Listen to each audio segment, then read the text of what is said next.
Fala turma, tudo bem? Terceiro episódio do Café com Investimentos, onde eu pego 3 perguntas de vocês no Instagram e respondo aqui no YouTube de maneira mais elaborada. Sem delongas, primeira pergunta do Ricardo. Vendi um terreno, aporto de uma vez ou aos poucos? Essa é uma pergunta muito madura sobre investimentos, porque apesar de matematicamente todo o dinheiro que você investe antes ele tende a render mais, existem algumas situações que não vale a pena você colocar todo o dinheiro de uma vez. Uma das situações é quando o montante de capital que você tem em mãos para investir, ele é muito grande em relação ao seu aporte, o que faria com que você pegasse um momento econômico específico e isso é uma aposta. Vou exemplificar para ficar mais claro para você, Ricardo. Você está investindo R$1.000 por mês e você tem um patrimônio de R$50 mil. De repente você vende um terreno de R$400 mil. Se você colocar esses R$400 mil em um momento econômico que de repente está tendo uma recessão logo depois dele, ou antes de uma pandemia, ou antes de uma época de inflação, esse dinheiro seu vai se desvalorizar muito e vai demorar muito tempo para voltar. Você diluindo o seu aporte, se de repente acontecer uma recessão ou uma queda muito forte, você vai pegando isso ao longo do tempo. Mas, Matheus, se de repente o mercado subir, tudo bem, mas se de repente ele cair, se você coloca muito capital de uma vez, você está apostando, não investindo. Essa aposta pode se dar muito bem ou muito ruim. Porém, eu tenho certeza de uma coisa, que o mercado, como um todo, a economia, eles são cíclicos, eles fazem um zigue-zague para cima. Então, se você diluir o seu aporte ao longo do tempo, isso tem muito mais sentido. Uma dica para você, tá? Eu tento evitar aportar mais do que 10 vezes o que você colocaria ao longo do mês. Então, por exemplo, você investe R$5 mil por mês, entrou R$500 mil para você no terreno, pode colocar R$50 mil por mês. Eu evitaria fazer isso, tá? Colocaria até um pouco menos, algo em torno de umas 4, 5 vezes,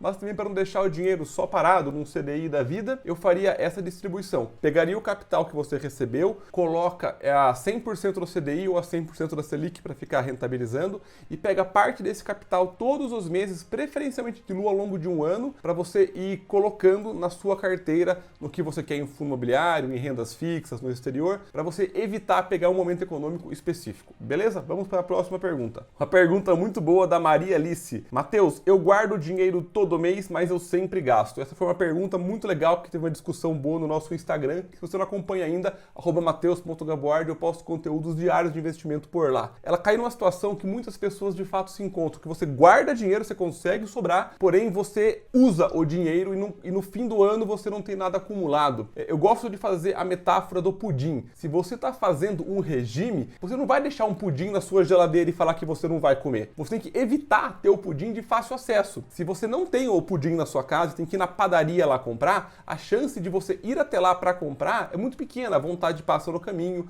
você não quer fazer esforço para isso. Qualquer metáfora, o que tem a ver com você gastar o que você guarda? Crie barreiras entre você e o seu dinheiro. Por exemplo, você provavelmente gasta o seu dinheiro porque ele deve estar guardado numa poupança ou numa coisa de um acesso fácil do seu banco. O que eu recomendo que você faça, Maria, pegue o seu dinheiro, coloque em uma corretora e coloque no Tesouro Direto Selic, que funciona como uma excelente reserva de emergência. A liquidez dele é D+1.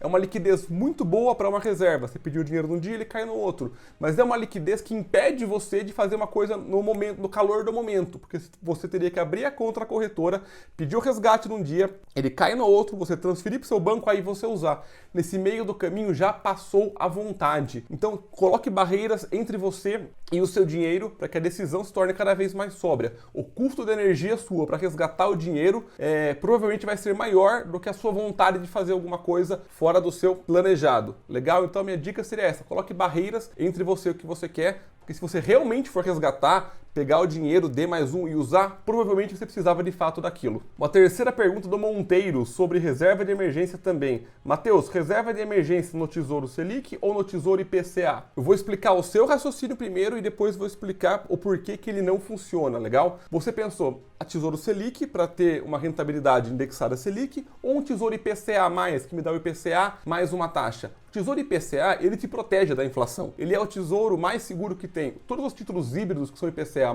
na teoria, eles são os mais seguros. Nessa linha, Monteiro, seu pensamento está certo. Você vai ganhar inflação mais uma taxa. Eu quero proteger o meu dinheiro, eu vou colocar a reserva neste camarada. Qual que é o problema? Os títulos IPCA+, e qualquer título híbrido, eles só garantem resultado no vencimento. Então, se você comprou um Tesouro IPCA+, para 2025, até 2025, esse título vai oscilar. O valor dele oscila. Você pode colocar R$10 mil hoje e olhar daqui um mês ter 9. Logo, isso não funciona para uma reserva de emergência. O único tipo de título que todo dia sobe um pouco são os títulos pós-fixados, e no caso do governo, o Tesouro Direto Selic. E como você não sabe quando você vai ter uma emergência, você não pode correr o risco de resgatar o dinheiro com prejuízo. Então, apesar do seu pensamento ter sido legal de quero proteger meu dinheiro da inflação, isso não funciona para reserva de emergência. Para reserva de emergência tem que ser um título pós-fixado com liquidez em um lugar seguro. O Tesouro Direto Selic cumpre esses 3 requisitos. O Tesouro IPCA+, ele é líquido, só que ele não tem retorno nominal todos os dias. Logo, você não tem garantia que se você resgatar daqui 1 mês, 2, 3, que você não sabe quando vai ter uma emergência, você vai ter lucro. É por isso que os investimentos têm usos diferentes. A ideia é, entenda que os investimentos são uma caixa de ferramentas. Para cada uso tem a ferramenta adequada. Show, pessoal? Então comentem aqui se estão gostando desse quadro e eu vejo vocês na próxima aula.